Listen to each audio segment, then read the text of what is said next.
I got a big story for you. And this should give all of us in America hope. And it starts in my little country of Panama.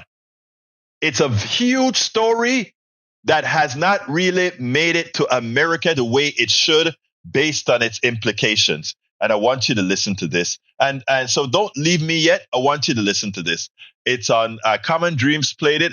I had some interviews set up with some Panamanian officials, but since the Panamanian Supreme Court came in the defense of the people, I no longer need it. But here it is. Huge win for the planet as Panama court shuts down massive mine. The people have spoken and expressed that they don't want more mines, that they want sustainable economic development, and have no intention of destroying the country for profit. Check this out.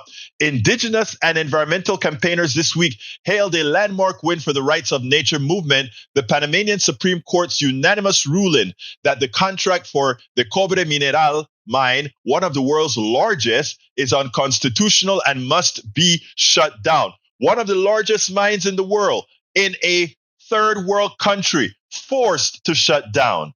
The November 24 ruling against Minera Panama, a subsidiary of the Canadian company First Quantum Minerals, followed weeks of nationwide protests against the open pit mine, which began operations in 2019 and where mainly copper, gold, silver, molybdenum are extracted.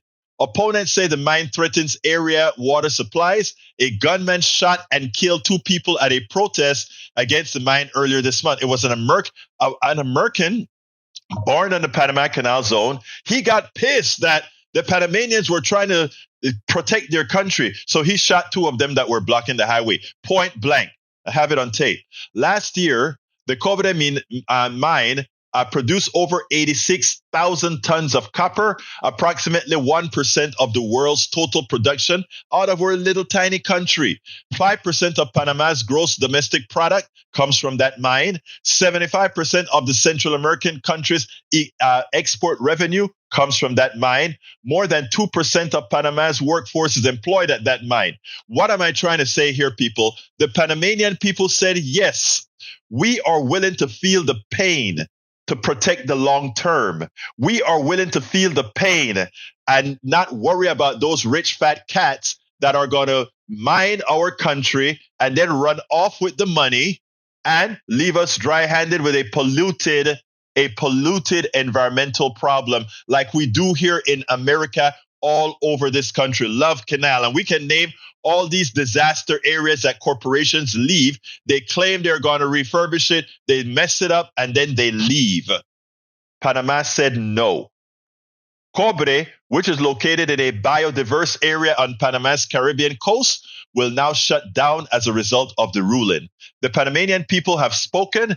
Kirsten Ruiz, executive director of the London-based Sustainable Development Foundation, told Monga Bay.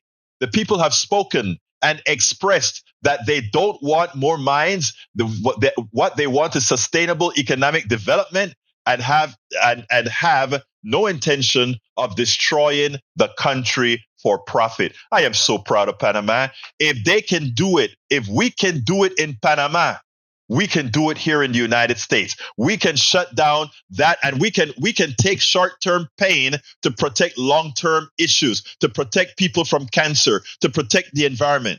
Referring to his introduction of Panama's rights of nature law, Juan Diego Vázquez Gutiérrez, an independent at age 27, the youngest member of the Panama's National Assembly, said Wednesday that I am very happy to have been a part of a fundamental, and it's the young people, a fundamental legal instrument to end the metal mining industry in the country.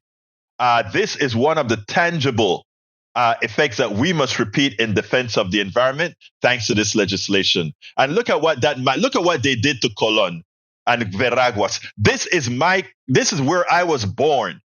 This is a beautiful area in the mountains on the Atlantic coast in Panama. Strip mine. All that water from these metals were going into our pristine rivers. Some of them are going to take 200 years to eradicate themselves. Okay? And anyway, the article is in the blog, so you can finish reading the article there. But I can't tell you how proud I am of Panama, and this gave me hope. As I saw that Panamanians knew 2% of the workforce worked at the mine. They also knew 75% of their exports came from that mine. They also knew that gold and copper and all of that came out of that mine. To help who? Not to help Panamanians, to enrich a corporation, right? And at the same time, dirty everything else up. Viva Panama! They did the right thing. And that should be an example to our activists all over the United States, all over America. And why am I saying this? Too often we throw our hands up in the air and says, we can go protest. Nothing's going to happen. When we think about Central American countries, we think about countries that dictators can take over, or they can bring in the army to shut down protests, etc. This protest was a social media protest that went to the streets all over the country. The Panama City, Colón, David, Chorrera, everywhere in Panama, we had people fighting for the rights of the country, and they won. So to the American activists, we have a lot more power than what they've had in Panama. We can shut things down here as well. We can make things happen. All right.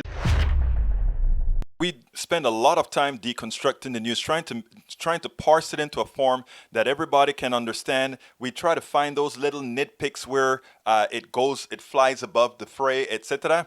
If you really like these videos that we do, I want to ask a big favor. Please go ahead. Number one, subscribe to our channel. And number two, please join if you can. Thank you so kindly for watching. Keep watching. Please remember to share. We must populate the entire internet with our progressive message, a message that we know is what most Americans say that they want. So help us, please join.